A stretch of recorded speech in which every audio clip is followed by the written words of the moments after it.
Ron DeSantis expected to enter the 2024 presidential race next week. We'll do that. We'll do the whole, we'll go back to the chart later. Time to do motherfucking Little Rhonda.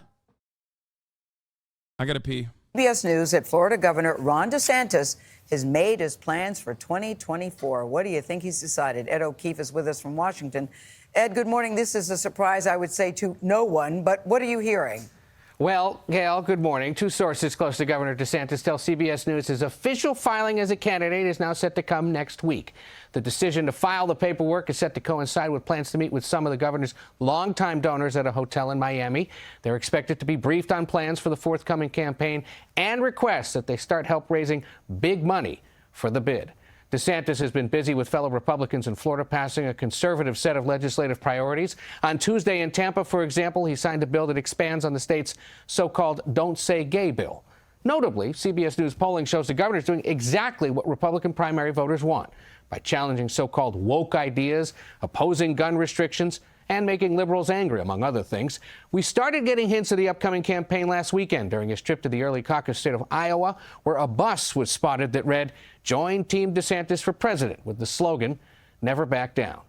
Once they start putting it on vehicles, you know it's real. Now, polling suggests DeSantis is comfortably owning the second-place spot behind former President Donald Trump, and the GOP field is set to get even more crowded. South Carolina Senator Tim Scott is expected to launch his campaign next week, and we're still waiting on decisions from former Vice President Mike Pence and New Hampshire Governor Chris Sununu, among others. Tony? Ed, I think I got it now. Once they start putting it on vehicles, then you know it's real. It's a good sign. Yeah, I think pretty reliable there. Team DeSantis, somebody at the body shop knew this was coming. Exactly. Got a tip. Appreciate it, Ed. Disney has scrapped plans to move 2. Wait, they put the Team DeSantis on a car? Sources It's tell- over. It's Jover. It's happening. It's so happening. Look at the poll in the vid. 2024 Republican nomination preferred candidate who challenges woke ideas. Opposes 66% opposes any gun restriction. Says Trump won. 57% says they want someone who makes liberals angry. Oh my God. Bro, I hate this country so much, dude. This is so fucking stupid. This proves that conservatism is not a serious ideology. These are all different versions of owning the libs. Dude, when I see stuff like this, I'm like, you deserve it. Okay? We deserve it. Those people deserve it. Okay? What I mean by it is whatever fucking awfulness is happening to you because of the oppressive systems that you live under. Okay? Like, this is shit that, bro, this is not normal shit, okay? I mean, I guess these are like poll takers, so who knows how reliable that shit is. Dems are losers, by the way, cuck losers. 61% say they want someone who says Trump won, which means they will vote for Trump if he runs. Rhonda hope Trump will go to jail and won't be able to win the nomination. Yeah, I mean, little Rhonda is cooked. Hello, sir, would you like better infrastructure, better public services, and overall better life? No, I want to make liberals angry. Yeah, I mean, it's pure resentment politics. Which, for the record, like, as much as I shit on liberals, I don't think liberals hold that same level of, like, resentment politics. Maybe they should, to be honest, because it's clearly successful. But I don't think liberalism, like, liberal voters, at least, have that same level of, like, spite-driven politics that, like, the Republicans do. I mean, it's at the heart of the reactionary movement. The reactionary reacts. That's what their goal is. That's what their job is. That's what they want. That's what they strive for.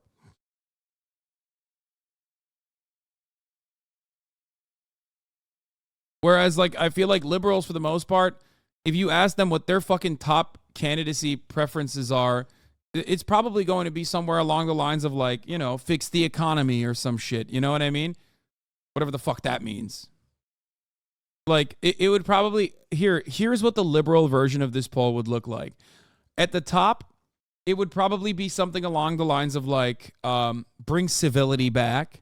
The follow-up to that would be make sure that democracy is spread throughout the world, and certainly in America. And then underneath it, it would be like, make sure Supreme Court justices have not one but 2 lifetime appointments or some shit. You know what I mean? Like, we should keep the Supreme Court justices' corpses as Supreme Court justices after they die. That's liberalism for you. I may be just a lib. That does sound nice. I'll take abortion #1. Yeah, that's true. I'm fucking around. I'm looking at like what would be like idiotic non-policy ideas that liberals care about in the same sense that Republicans care about them. So you're right. Abortion would be #1. I'm just saying that like if it was like unrelated stupid things that are that are just like vague generalizations for the most part and not real tangible policy goals, it would probably be something along those lines. It would literally be like protecting democracy. By challenging so-called woke ideas, opposing gun restrictions, and making liberals angry, among other things.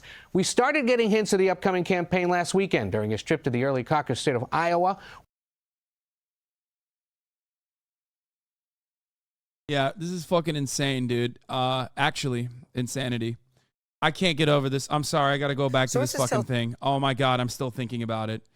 This is making me angry. This poll, in and of itself, in its existence, is making me angry. So I guess Republicans are owning the libs that way. Okay? We deserve all of the awfulness that we experience for the most part, okay?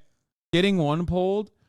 No, man. It's not just getting one polled, dude. This is the same for the UK.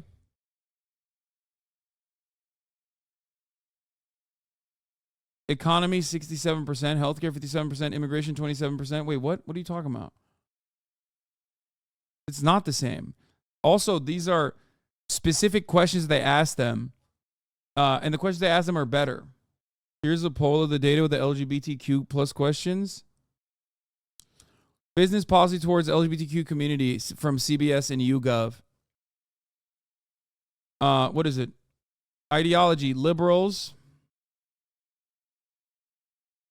Wait, what the fuck? This poll is 588 liberals, 768. Oh, it's the weight of it. Never mind. I thought it was like, it means the reverse of that, right? I thought it meant like they polled like significantly less liberals than moderates and conservatives.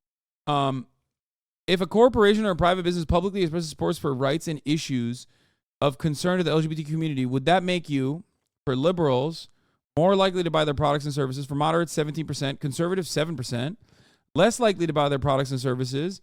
For liberals, 10%, moderates, 28%, conservatives, 57%. Would not make a difference in your decision either way, 55 and 38%, and then 35% of conservatives. Okay, this actually makes a lot of sense. This actually makes a lot of fucking sense. Yeah, exactly. No shit. That's the reason why businesses make LGBT plus positive policy positions. CBS News poll.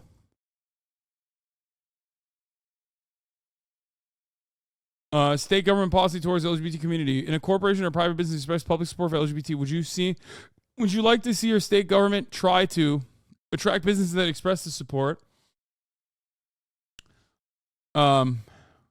Neither, 59%. Conservatives, neither.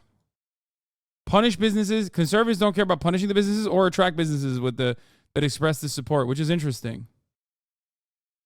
It just seems like a lot of people don't give a shit one way or the other. You were saying that's the reason corporations make LGBTQ positive decisions? Yeah, they are, because it's not negative.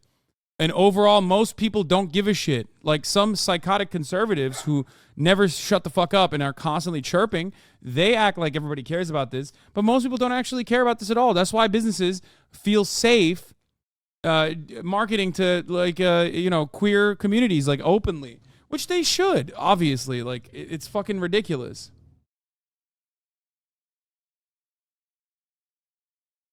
Yeah, I mean, I said this already too. Yeah, the Ron DeSantis Disney thing backfired for a lot of conservatives. They see it as a government thing trying to fuck with corporations. Yeah, there you go. Only 27% of conservatives polled on this think that conservatives should punish business. I mean, government should punish businesses that express support for gay people. Not gonna happen. Why does punish get lower older by age? Punish businesses that expressed support. It gets lower as you get older. Internet. If we suspect that the overwhelming majority of people that want to punish businesses that express this support, which is already a small number of people, are mostly conservative, then you realize that the people that actually care about punishing businesses that are pro-LGBT are products of the internet.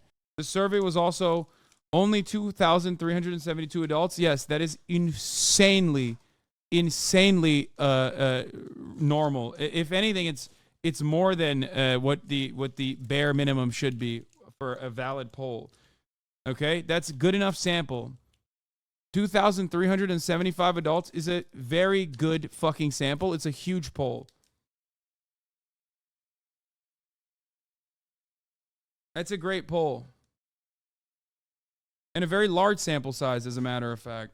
Like, not super large, but still large enough. So, what this poll, and it's just one poll, and obviously polling is like a fucking dying art, I would say, and shouldn't be taken as the fucking gospel by any means. But if I am to look at this and give you like my analysis of the situation, the reason why 26% want to punish and 20% between 30 and 44 want to punish is because the largest demographic that wants to punish a business for doing LGBTQ decisions, which is such a funny thing to say. I used to do LGBTQ decisions, like that fucking TikTok. That is because this demographic under 30 and 30 to 44 are the ones that are watching the fucking Matt Walshes of the world and the Ben Shapiros of the world. That's it. That's where their media consumption is. That's what their media consumption is guiding them to believe. That's why they have this attitude. That's it.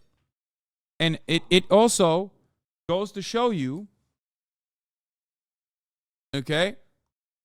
It also goes to show you that most motherfuckers in the normal world, in the universe that exists around you, don't fucking hyperfixate and obsessively try to chase trans people everywhere. Okay? Do you think a majority of conservative business owners would want to punish LGBTQ+? No, I don't. I don't think anybody wants to, quote unquote, punish LGBTQ+. I think most people have apathy, especially to trans people.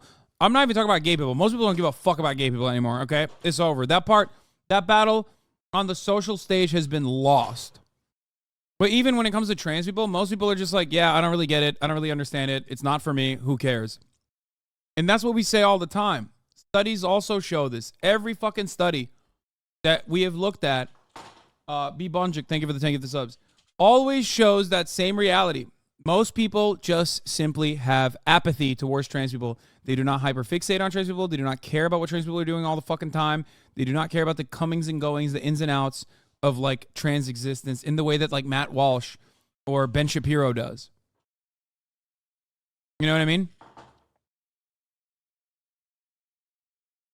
Now, of course, this doesn't mean that the government or the legislators, especially at the state level, will change laws in a way that does not reflect the broader majority's perspective. Okay? They certainly have done that. They've shown that they're interested in doing that. Republicans have. They did that with abortion. They're doing that currently with the trans issues. Okay? And, you know, they'll still fucking do that. They'll keep doing that. But the broader majority's perspective on the matter is very different. And I need you to remember that. Especially if you're a trans person. and you are like understandably fearful when you see all the legislation being passed, remember that the average American's point of view is not nowhere near as violent as the perspectives that you see online that's commonly uttered. Okay? Interesting poll to look at. Totally makes sense. Corresponds to what I've been saying for a very long time about LGBT issues, and also kind of shows you why corporations are not fearful of making like pro-LGBTQ marketing, especially when a younger demographic that's really important, the 18 to 35 demographic, or even below 18 to 35, people that are, early adopters, people that will, not early adopters, but like people that will become lifelong brand loyalists at an early age, like that demographic is very important for marketers. The 18 to 35 is like the golden demographic because they also have disposable income to a certain degree. But younger demographics, not early adopters, sorry, but younger demographics are important, and they are very queer. They're very openly queer. They're very outwardly queer in much higher percentages than older generations are, due to obvious obvious legal and social restrictions. So that's the reason why brands feel very safe targeting to queer populations.